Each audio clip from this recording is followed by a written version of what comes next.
आपण पाहत आहात लोकप्रबोधन, सर्वसामान्य जनतेचा हक्काचा न्यूज चॅनल।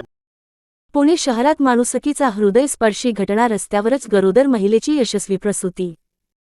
पुणे येथील शिरूर ग्रामीण रुग्णालयाशेजारी एका गरोदर महिलेला अचानक प्रसूती वेदना सुरू झाल्याने भर रस्त्यावरच प्रसूतीची वेळ आली। जोशीवाडी येथील ही महिला रुग्णालयाकडे निघाली असताना वेदना असह्य झाल्याने रस्त्यावर बसून राहिली। घटनास्थळी उपस्थित नागरिकांनी तत्काळ मदत करत डॉक्टर सुनीता पोटे यांना माहिती दिली।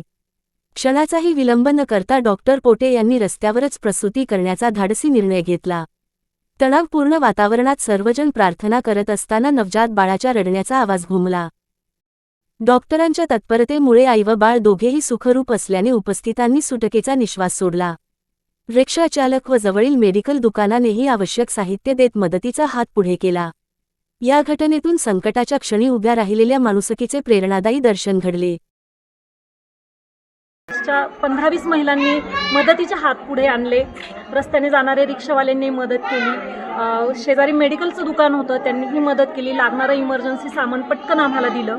सुरुवातीला मी बाळाची नाळ कट केली। नाळ कट केल्यानंतरही बाळ जेव्हा रडत नाही, त्यानंतर मात्र सगळ्यांना प्रश्न असा पडला होता आणि सगळ्यांनाच काळजी वाटत होती की आता हे बाळ टिकेल की नाही। मी थोडंसं त्या बाळाला थोपटलं, मसाज दिला आणि त्याला क्राय घेण्यासाठी प्रयत्न केला।